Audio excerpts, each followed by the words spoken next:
What's up guys, this is our monthly feature where we look at prices of CPUs and GPUs and we're gonna tell you if now is a good time to buy or hold muna. This is based on real data. So we go through the 4 largest PC retailers in the country. Sinusuri talaga namin what's the cheapest of a particular model that you can get, and then we average out those prices, and we've been doing this for the past 3 years. So not based on emotion, not based on chismis, advice, based on real data. This is Pricewatch. Should you buy or hold muna? Ito yung computer ko, galing Hardware Sugar. Kilala ko yung may-ari. And they're a great place to buy a rig or buy a component for upgrading. And one question we always hear in the shop is, Di ba mahal ang Windows? Di ba mahal ang Windows? Di ba mahal ang Windows? Di ba mahal ang Windows? Di ba mahal Windows? and yung sagot, not at all. Okay, start from scratch tayo. We need to create an account. So it's sign up. Super simple. Password.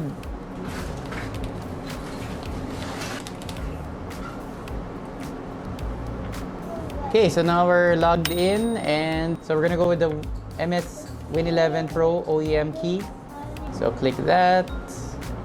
You notice they also have other software. May MS Office din sila. Let's stick with Windows for now. Buy now. HS25. Apply, and it becomes $25 na lang. So almost $10 off. Quite good. Submit order. And what I really like about this site, may local, as in Philippine payment options. So may GCash, may QR. So QR tayo. I have my phone ready. Pay now. So, one payment lang guys, one payment. Do not scan, do not pay repeatedly. Got it. I have my BPI ready to go. Just point it. Swak! So nag-register ka agad yung QR in the BPI app. Boom! Bang! Super simple. You notice pay, nag-confirm ka agad. It will toss us back to the site. And you just need to go to User Center where you'll see all of your orders. And here is the key. Copy, paste into Windows, and your Windows is activated at a fraction of the cost. So prices not looking good last month, nung April, and I was hopeful that this month might be a relief, or akyat and then bagsak, or at least plateau, but that is not what we're seeing. Like, tinan mo lang tong 3050. 3050 is crazy. I don't like, why is this happening? So start of the year, around 12,370 siya. Akyat to 14 in Feb. 14, slight price increase lang sa March. High 14 nung last month, April, and then high 15 na siya ngayon. Crazy. So 1650, no data. None of the retailers that we track carry it. 3060 12 gigabytes. If I remember correctly, only one store had this, but it looks like they still have stock kasi same price naman, no movement. 4060 has gone up around 500 pesos. Significant at that price range. 5060 tumaas din by around 400 pesos. 5060 Ti 16 gigabytes, which is quite popular kasi more people look for VRAM. And it's nice to see a slight price decrease, although this is still the second most expensive price that we've seen for this model this year. Kasi start of the year, around 30K, and then the highest price it reached was around 38,800 last month. Now it's at around 37,900. So slight, a less than 1,000 peso drop. Still, the best price we've seen sana was below 30K, but that was start of the year. Wala na yun ngayon. 5070, umakyat din by a lot. Almost 2,000 pesos. Actually, around 2,000 pesos, yeah. Not naman the most expensive we've seen it at. That was in Feb, but still, this is pretty close. 5070 Ti continues its unbroken streak of price increases starting December last year. So December it was around 57, naging 62, etc. Umakyat to 67,800 last month, and now it is at a whopping 69,800. I do not know anymore. Crazy times. 5080 is somewhat flat. So, around a 400 peso increase, which at this price range is not too significant. It has been at this price, around 85K. Since last month, it was better, 82, 81 around Feb and March. So, Yung good news, that's not the highest we've seen it at for this year. The highest we've seen it at is in January, mga 89K siya. Now it's around 85,500. Good news also, if you're in the upper end of the market, the average price of the 5090 has dropped to only 204,000 pesos. Murang-mura. Sulit na. Moving on to AMD GPUs, we have the 9060 XT 16 gigabytes, which is a very popular model. Price to performance, it's quite good. You have the 16 gigabytes of VRAM, but none of the stores that we track carry it, which is kind of weird because we carry it. So Hardware Sugar is also a PC shop. We do have the 9060 XT 16 gigabytes in stock because we manually scrape the data. I don't know if it's manual, if you can even consider it scraping, because usually may bot na nag-scrape the data. Kami, ito lahat to handcrafted. So before, it was me who would go through all the data manually through the websites and the price list of the computer stores. Now, I ask one of our staff to do it. Sorry, Red. I know it's a big job. Yun nga, we do it manually. Baka nagkataon lang that nag-update yung prices. Pero apat, we track 4 stores. So what are the odds na all 4 would be in flux at the same time? So this is, I would say, not representative of the market. You can get it now.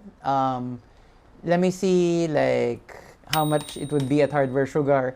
Actually, we just got a restock. So I don't know kung if we have updated our website. Wala pa. So we will update it soon. To be honest, I approved the purchase, but I can't quite remember magkano ba yung stock. But yes, if you're looking for this, we do have it. Legit, I'm not just saying na no data, like no stocking in other shops just because we have it to, kind of push you guys to buy from us. It's just that we really couldn't find it, which is kind of odd since yun nga, we have seen some on the market available from our suppliers. Generally, the 9060 XT 16 gigabytes is good value for money. But, not at 27, sana closer to 25, 24. 9070 went up again around 3,000 pesos. So almost 10% price increase. And the king of the hill for AMD 9070 XT at around 47,000, which was also a price increase from last month. And then, oddly, I cannot find any more B580. Usually, we just look on Lazada and, what's the cheapest we can get it there. It was on a steep incline, taas, since the start of the year. So, we're looking at 15, then 20, 21, 22. And now, it's hard to find on Lazada. May mga listings sa Shopee na around 13,000, but I don't believe it. Tapos yung mga sellers, obviously, parang random alphanumerical string, like, hindi kilala na seller, mukhang peke. So, yeah, I don't know about that. We'll try to update this next month if we can find a reliable source for the B580. But like for Nvidia, we track 1, 2, 3, 4, 5, 6, 7, 8, 9, 10 models. Tama, 1, 2, 3, 4, 5, 6, 7, 8, 9, 10. And out of those 10, how many went up? 1, 2, 3, 4, 5, 6. 6 out of 10, majority went up. For AMD, 2 out of 3 went up, and we just don't have data for the third. Although, I'm pretty sure, okay pa naman yung price ng 9060 XT 16 gigabytes eh. Moving on to CPUs, which are less volatile, usually the market, compared to GPUs. 9800X3D, very popular CPU from AMD, especially for gaming, because the X3D architecture, you have more cache, so that means faster data access for the CPU, especially for single-thread applications like most games are. So most games do benefit from this X3D architecture. Very slight price increase for the 9800X3D. Good price decrease, actually. This is a bright spot. Around 19,700 compared to 22,600. So that's around 3,000 peso difference. So that's pretty good. More than 10% price drop. 7600X remains the same. 5600X, just slightly more expensive. And then the 5600G, so that's the one with integrated graphics. No need for a GPU if you get this. Ideal for office PCs. This remains the same at around 7,000. Top of the line of Intel Core Ultra 9285K has gone up by around 1,000 pesos. 4900K went down. 14700K also went down. And then price increase slightly for the Core Ultra 7. So to summarize everything, not great news, especially for GPUs. The price increases that we've been seeing at least since last month, April, but actually even tracking from the start of the year in some models like the 5070 Ti still continues. And I know there's been some talk na bababa yung prices ng RAM. There was some talk that hopefully GPU prices increase.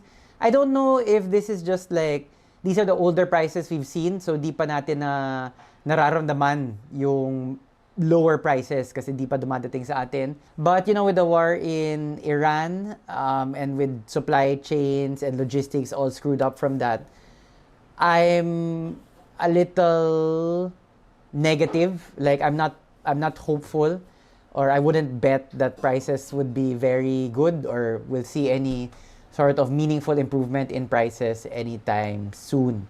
I mean, sana. You know, it's really difficult. Yung nga, nagbebenta kami ng PC. Hardware Sugar is a full-service PC shop. We do cleanings, we do full rigs, like we'll assemble full rigs, and it's really difficult. Like dati, people come in budget 70,000, 80,000, we could get them a decent computer. But now, 70, 80 is kind of, you know, ayaw naman sabihin entry level, pero bumaba na talaga yung performance that you can get for that budget level because, you know, RAM is already, even sticking with DDR4, so AM4, RAM is already maybe 16,000, mga ganun. So that's almost 1/4, 25% of the build kung 80,000 budget mo, tapos wala pa doon yung storage. So I would like prices to go down. It's an industry thing. I know that other shops are also kind of suffering. We would all like to see prices go back to more sane levels, but no sight of that yet. Just doing the per shop deep dive. So yung methodology natin dito sa Pricewatch is that we take a look at the 4 largest PC retailers in the country, we get their prices, and then we average them out. We don't want to give them free publicity, so we hide them under aliases. Although itong aliases like Wedge, Husker, Joker, Wash, lahat naman to consistent. When we talk about Wedge from, let's say, 2 years ago, same store pa rin naman siya. This here is what you'll see dito sa summary tab.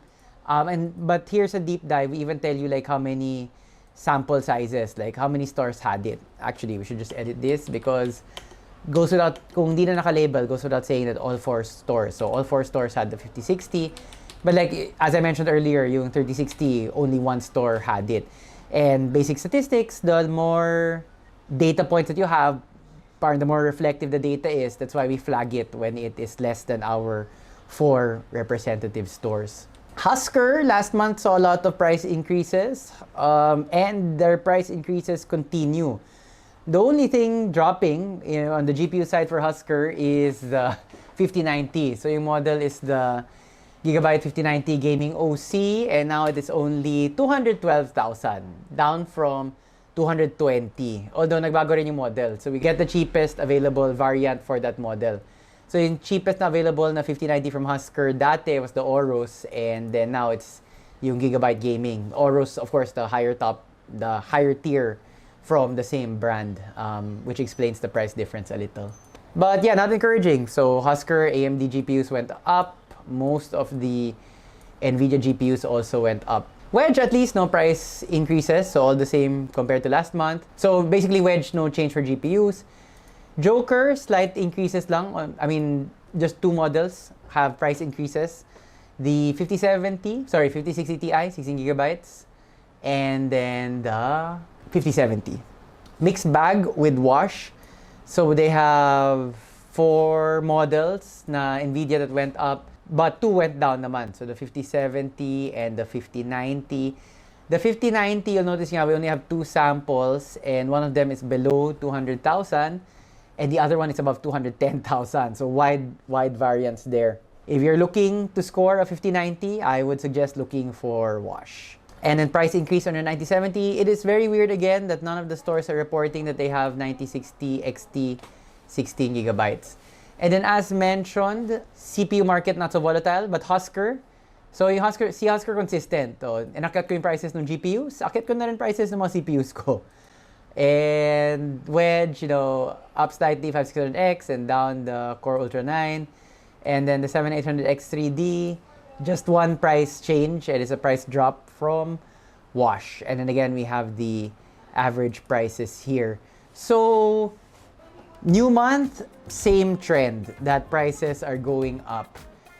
We have some videos, like I've done some videos maybe 2 months or so ago, like how I would recommend buying PC parts or a full build in this kind of pricing environment. Looking to the next 2-3 months, even like, God willing, and we all pray for it na suddenly peace is arrived at in Iran, like both sides agree to a deal and the oil starts flowing, it will take some time for everything to return back to normal, like oil shipments and then the supply chain disruptions. So yun nga, there's a lot of lag time, and as I film this now, there is no clear path towards any kind of resolution to that conflict. So yeah, I'm afraid na mataas pa rin yung prices, at least for the foreseeable future. The one bright side that I can offer from our point of view, now we're also a PC shop, so we also have suppliers, is that the GPU it seems easier now to get GPUs. Because in mga Feb or March, there was really a shortage. Some brands were requiring us to bundle. Let's say, bibili ka ng GPU or required na mag-bundle. Na kailangan may motherboard din, may kasamang case, or may kasamang PSU, whatever. Which is the same kind of tactic that we were saying from that exact same brand nung pandemic. Tapos, shortage ng GPUs because everybody was miners were buying them. So ngayon, different reason why there's a GPU shortage, but same tactic from that brand. I won't mention na lang the brand. But around Feb, March, so that was one thing. Like if you just wanted to buy one GPU, ang dami mo kailangan pang bilhin na ibang stuff, ibang components from them. But now, they seem to have sort of backtracked on that a little, or they're not so strict on that bundling requirement again. So, an indication na medyo okay na ulit yung supply. So, if supply is sort of okay, the prices though are still high.